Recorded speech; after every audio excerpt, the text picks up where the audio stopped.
It's all fun and games until somebody dies, and it's just sad. So this happened in Chicago, and I love Chicago, love it dearly. But you already know if it was going to happen anywhere, it was going to happen here. But that night, when the train hit the final stop and the conductor told me I was alone, I couldn't explain who I'd been sitting across from for the last 20 minutes. It's a late-night schedule. I usually board the last train heading west at around 11:40 p.m. The train gave its usual mechanical hiss as it settled. Winter commuter identified in cold case. Apparently a man had died on that same train route nearly 12 years ago. Christmas Eve. Got caught between cars when the train jolted over a frozen switch, slipped, and was dragged several hundred feet under the track. He'd been sitting alone that night, wearing a dark wool coat and hat. My stomach turned as I read that part again. Same description, same route, same final stop. Over the next few weeks, I avoided that line. I took earlier trains, drove when I could, but I couldn't forget it. Every time I saw a reflection, I checked for what wasn't there. And sometimes, late at night, I felt the seat next to me compress like someone was sitting down. Then, last Friday, I had to work late again. I tried not to think about it. Got on the 11:40 middle car, same seat. This time, the train car was completely empty. I told myself it would be fine. Just before we reached the final stop, the lights flickered again. And that's when I heard it. The slow, deliberate sound of someone sitting down across from me. I didn't look up, didn't move. But in the window, just barely, I saw the faint outline of a coat and two hollow eyes staring directly at me. I don't take the train anymore. But sometimes when I'm falling asleep, I hear the metallic screech of brakes outside my window. Like the train never really let me off. I stood up and grabbed my bag, eyeing the man across from me one last time. He was gone, not standing, not walking out.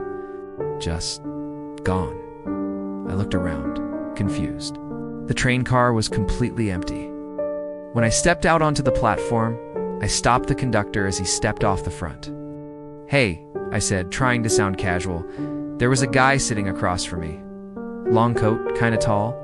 Did he get off before this stop? The conductor paused and gave me a strange look. "You were the only one on that car, sir." My stomach sank. I looked back at the car. It was still lit, completely empty. My breath fogged the air.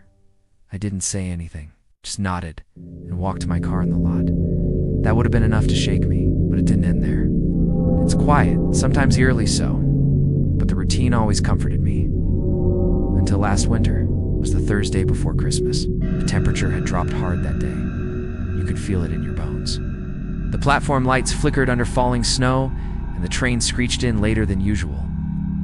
I got on, took my usual seat near the middle of the car, and pulled my coat tighter. A man in a dark wool coat and hat sat across from me. Nothing strange at first.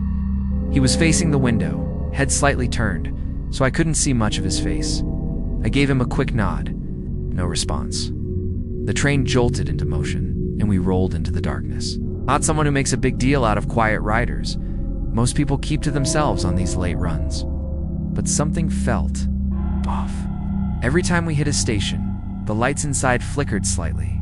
I couldn't shake the feeling that the man across from me never moved, not once. He didn't check his phone, didn't adjust his scarf, didn't even seem to breathe heavily like you do in that kind of cold. By the time we passed the second or two last stop, Elmwood, we were the only two left in the car. The snow was coming down. I was scrolling through my phone when I glanced up and saw his head turn slowly toward me. It wasn't natural, not a curious glance, more like an old animatronic head pivoting stiffly. His face was pale, the eyes dark, and the corners of his mouth twitched slightly, like he wanted to speak, but couldn't quite figure out how. I looked back down at my phone, trying to pretend I hadn't seen it. But then I noticed something that made my skin crawl. There was no reflection of him. It was the sun's heat. I told my story to a few different therapists, but none of them believed me. And then I found a new therapist who specialized, particularly trauma and she was excited to hear my story. Let's go back to the beginning, shall we? Chicago is ranked third on the list of most haunted cities in America, which means real estate is cheap. Anyways, the story was shared to Reddit by user NoSleep2013. And I read it exactly as it was written because, well, It's already perfectly written. So let's dive right into the story. I work night shifts, so I'm used to strange things. I live in a quiet town just outside of Chicago, and I commute in by train a few nights a week for work. We pulled into the final stop, Winthrop Station, around midnight. The next morning, I woke up to a local news alert on my phone. If you enjoyed this chilling tale, stay tuned for more spooky stories. And thanks for watching.